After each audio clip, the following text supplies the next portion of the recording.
Okay, this is the, what is it called? ZV1. It's designed for blogging, so I am walking around holding it on the handle that is an optional extra, and quite impressed with it actually. It's got a variable, not variable, it's got an ND filter built in, which is fantastic because it's usually something you've got to add on. It's got this fluffy thing that you can see pictures of, I'm sure. So there's a bit of a breeze out here, and I don't know how good the audio's been. I'm being quite quiet because I've got neighbours. And I quite like that it counts up. Finally, we've got a camera that's counting up how long you've been recording for, because so often you have a remaining time on the card, but you don't know how long you've been recording for, so it's fantastic. One thing I'm slightly annoyed by is that it is designed to be done left-handed, probably because bloggers like to do things with their hands and things, whereas I feel more of a camera operator, so I like to hold it with my right hand, but it sort of feels slightly odd doing that because the screen's on that side, and therefore it feels like it should really be left-handed, which feels very strange to me, but maybe that's because bloggers like to do things with their hands, I don't know. The stand slash kind of handle is really quite cool. It's a tripod, so you can splay it out and tripod it like that. Obviously you can't see it, but you can see pictures.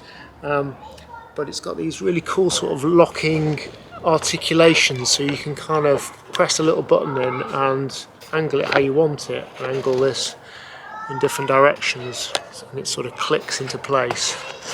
So that's pretty cool. It's Bluetooth, so you've got some controls on it, record button, zoom button, take a photo button, a lock, and also a configurable customizable button.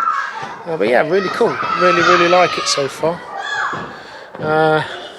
Trying to look at what the buttons do. I have gone through and done some changes and tweaks to it, so we're shooting HLG hybrid log gamma 2 in 4K at 100 megabits, and I like to shoot 4K so I can crop in.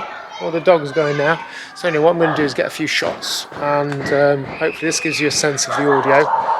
We've got the ND filter on at the moment. I've put zebras on, so I'm seeing some zebras up here. That's 95, so I might have to tweak it a little bit on the old settings, so it might be a bit bleached out. I'm pretty impressed by it. It's got one of these 1-inch sensors, and yeah, so far so good. Well, proof of the pudding will be in the edit and all that. Obviously got it on auto focus because I can't manually be doing that, and it's putting little squares over my eyes at the minute. I keep seeing squares appear on my eyes, so hopefully I'm in focus. Put something behind me that shouldn't be in focus and see what happens. Yeah. Alright, I'll get a few shots and we'll see how it performs. This is really quite close up. I mean, we're talking 3 inches away from those leaves. That's pretty good, impressive focusing. I suspect it's got a tap to focus as well, so I'm going to go for that empty flower pot in the background off the back of this blackberry. Yeah, that's pretty nice. So you can do kind of sort of pull focuses, and actually it's tracking that blackberry now, so if I pull out, should keep the blackberry in focus. It is doing it. It's got it in a little box, so if I move around like this, it's still not in the center, but it's still tracking it. That's pretty cool. I'm doing this left-handed again, so it's bizarre. Obviously don't need to do this left-handed, but I happen to be doing left-handed. So tracking there on that blackberry, even though I'm putting it in different places on the screen, which I really like, because I'm quite often like to frame things off to the side slightly, maybe like this. So the fact that you can then kind of track it and move around, that's really cool. And then you can cancel the track by pressing the center of the dial. There we go, we've cancelled the track, and it's focusing on whatever's in the centre of the screen. Really like that.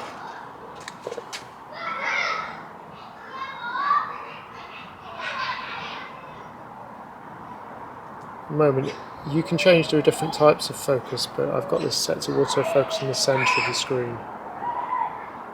You can set it to kind of a wide focus, so it tries to keep more things in focus. I'm not quite sure how that will work.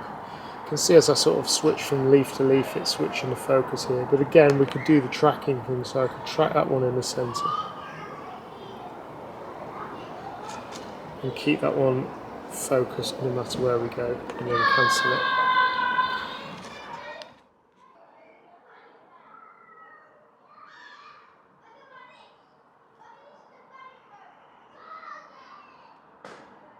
One of the quite funky feature of this is it's got the ability to do slow-mo in HD, not in 4K, so I've just dropped a ball because I've got nothing else. If I go next door and film the kids, it'd probably be quite amusing.